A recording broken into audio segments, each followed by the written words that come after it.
Coucou! La motivation. Sujet traité maintes et maintes fois sur YouTube et voilà ce que j'en pense. Parfois, c'est dur de se lever le matin, de se préparer, de se maquiller, d'aller en cours ou même tout simplement de faire ses cours en ligne depuis son lit, ça paraît déjà trop. Et ça arrive, c'est pas grave. Choisir ses habits, ça paraît déjà trop. Ranger sa chambre, sortir les poubelles, peu importe ce que c'est, on a toutes ces choses où on a la flemme et qui de temps en temps peuvent paraître juste trop alors qu'on doit les faire, que n'importe quel adulte responsable ferait. Et du coup, cette vidéo elle est pour toi si tu n'es pas non plus un adulte responsable ou si ça t'est déjà arrivé de ne pas être motivé. Bref, en gros, elle est pour tout le monde parce que, on va pas se mentir, tout le monde a la flemme.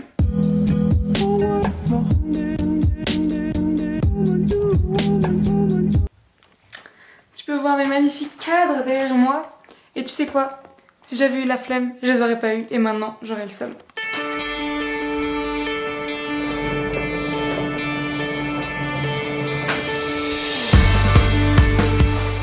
Souvent, ça m'arrive d'avoir la flemme avant de tourner une vidéo, avant d'aller en cours, avant d'aller boire un verre avec des potes. En gros, toutes les choses qui font partie intégrante de ma vie. J'ai des fois la flemme ou pas la motivation de les faire. Sauf que le truc bizarre, c'est que j'ai jamais regretté faire une vidéo et la publier. J'ai jamais regretté aller au fitness, j'ai jamais regretté aller boire un verre avec des potes, j'ai jamais regretté aller en cours. Toujours est-il qu'on a tellement de problèmes pour se motiver ou se lever tôt, se lever à 5h du matin, tout ça, pour ensuite faire des choses. Au final, on regrette jamais de faire ou on se sent fier si on les a fait, que c'est ouf en fait. Et tu vois, il y aurait pas tant de problèmes à part que t'es pas productif si t'avais pas la motivation de faire certains trucs et qu'en même temps, ça te dérangeait pas de pas les faire parce que t'aimais pas le faire. Mais là où c'est vraiment pas cool, c'est si tu fais pas un truc uniquement parce que t'es pas motivé alors qu'au final, c'est un de tes hobbies, que tu kiffes faire ça, c'est juste dommage. Et du coup, cette vidéo elle est là pour un peu tous ces gens qui, comme moi, si une fois tu te lèves à 5h30 pour faire un date avec toi-même, bah tu le regrettes pas parce que c'était vachement cool.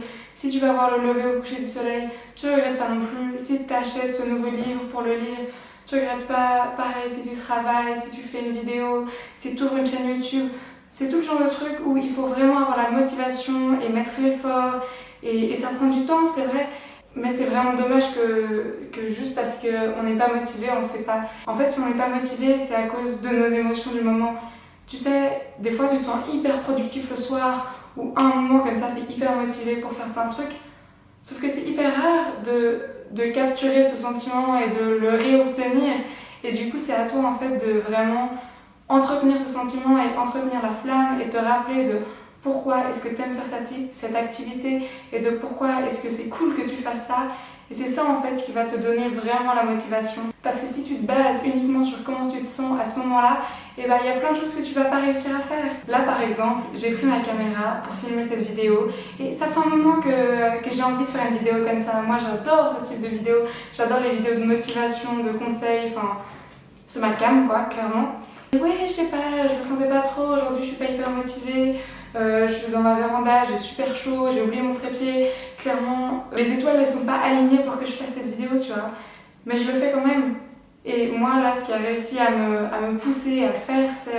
je sais pas si tu connais ce type ou si ça t'intéresse de regarder des vidéos sur YouTube en anglais, mais il y a ce mec qui s'appelle James Frey, je sais plus, enfin, je te mets sa chaîne juste là.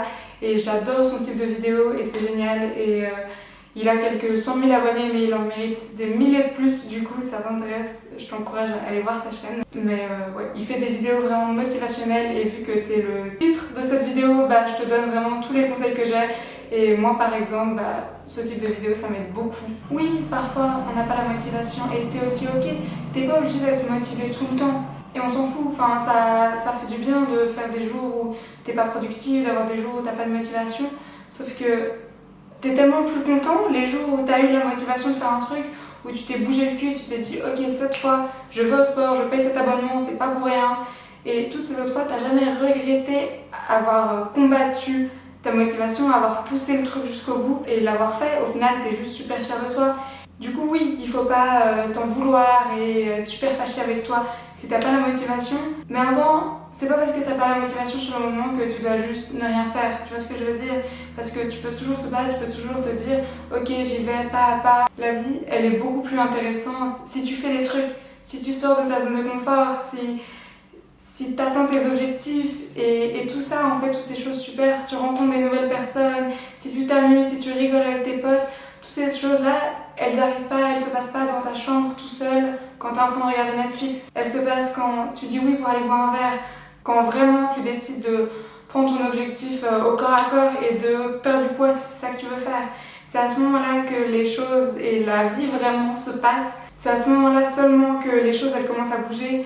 Et ce qui se passe aussi, et c'est vraiment ce que cette année 2020 elle nous a montré, c'est que dans tous les cas, ton environnement il change. Ce qui se passe autour de toi, ça change forcément. Tu peux pas rester à cet endroit où tu es confortable pour toujours. Parce que si toi tu changes pas, c'est les choses autour de toi qui vont changer. C'est tes colocs qui vont partir parce qu'elles finissent leurs études. C'est ta famille qui dit que peut-être il est temps que tu trouves un appart. C'est ta relation qui peut se finir. Tu peux te faire virer ton job ou tu peux obtenir une promotion. Les choses elles vont forcément évoluer et du coup il faut apprendre à accepter ça et juste à vivre avec le truc quoi. Si les choses elles doivent de toute façon évoluer, pourquoi avoir peur du changement? Pourquoi vouloir rester dans ta zone de confort et pas juste dire oui aux opportunités qui viennent maintenant? Parce que tu sais jamais quand est-ce qu'elles pourront revenir. En fait, t'as aucun moyen de savoir à quelle chose fantastique telle opportunité va pouvoir t'amener si tu la saisis pas en fait. Et du coup, oui, peut-être que sur le moment, t'as pas la motivation d'y aller, mais il faut juste le faire parce que sinon tu vas le regretter ou tu risques de le regretter. En fait, c'est ça. Avoir la motivation et décider de combattre ta motivation ou pas, c'est ton choix. Et peu importe ce que tu fais, c'est cool. Soit tu te respectes, tu prends du temps pour toi, soit tu décides de sortir de ta zone de confort et de faire quelque chose d'un peu fou, mais dans tous les cas, c'est à toi de vivre avec les conséquences. Donc, soit t'as passé un super moment et tu t'es restauré, c'est super, et toi, c'est vraiment ce dont t'avais besoin sur le moment, et du coup, c'est chouette. La conséquence, c'est que t'as une bonne santé mentale et on est tous contents. Soit t'as des opportunités qui viennent et un effet boule de neige, et c'est aussi génial. Imagine, tu passes à côté d'une opportunité de ouf, juste parce que t'as la flemme, et au final, t'as rien fait de concret et t'as rien fait de vraiment utile pour toi pendant ce temps où t'étais pas en train de choper cette opportunité. Cette vidéo elle est un peu brouillonne et c'est clairement pas la meilleure des vidéos motivation que tu peux trouver sur YouTube. Mais je m'en fous parce que c'est la mienne et moi je suis contente de tester ça. Et oui, j'ai pas des plans de ouf parce que j'ai pas le temps et que j'essaie de tout faire en même temps, que j'ai mes études, que j'ai YouTube. Mais c'est pas grave en fait parce que je suis pas là pour faire la perfection. Bien sûr, j'ai envie d'avoir des vidéos les plus belles et les plus sympas possibles. Mais en même temps, je sais aussi qu'au bout d'un moment, il faut que je sorte ma vidéo. Peu importe en fait que j'ai peut-être pas les moyens d'avoir un drone et de faire des plans de ouf. C'est pas important. Là, je prends mon vendredi après-midi pour faire cette vidéo et c'est ça qu'il va y avoir sur ma chaîne et c'est déjà bien en fait. Au final, je fais cette vidéo par exemple parce que moi ça me motive d'avoir plein de vidéos différentes sur ma chaîne qui montrent vraiment qui je suis et toutes les facettes de ma personnalité et toutes les choses en fait qui sont importantes pour moi. Et du coup, c'est que lentement mais sûrement, avec chaque vidéo, que j'arrive à m'engager un peu plus là-dedans, à me perfectionner. Et c'est ça qui me pousse à continuer et à me motiver. Et pour chaque activité où tu as envie d'être plus motivé, il faut vraiment que tu trouves un moyen de t'engager complètement dans l'activité. Pourquoi est-ce que tu veux faire ça? C'est quoi ton but au final? Et te le rappeler à chaque fois que tu n'es pas motivé ou te rappeler de la conséquence qu'il y aura pour toi si tu décides de ne pas le faire. Tout ce que tu dois faire, c'est faire le premier pas. Et après, c'est bon, tu vois. Après, tu vas être motivé. C'est comme cette histoire où pour être plus productif, ou si tu n'arrives pas à te motiver à travailler, je sais pas si tu as entendu parler, mais du coup, je te le raconte vite fait. Et ben en fait, juste si tu te poses devant ton cahier et que tu commences à travailler pendant 5 minutes, tu te dis, je fais ça pendant 5 minutes, et après, bah, si je suis toujours pas motivée, j'arrête. Et bah, généralement, une fois que tu as commencé, une fois que ça fait 5 minutes, tu vas juste continuer parce que c'est plus facile de continuer ce que tu es déjà en train de faire maintenant que tu es engagé dans l'activité. Donc c'est la même chose pour n'importe quelle autre chose pour laquelle tu as du mal à avoir de la motivation mais que tu aimerais quand même faire et où du coup tu aimerais t'auto-motiver. Bon, je te laisse. Avec tout ça, je me suis auto-motivée à aller au fit. Prends soin de toi, je te fais des bisous. À la prochaine.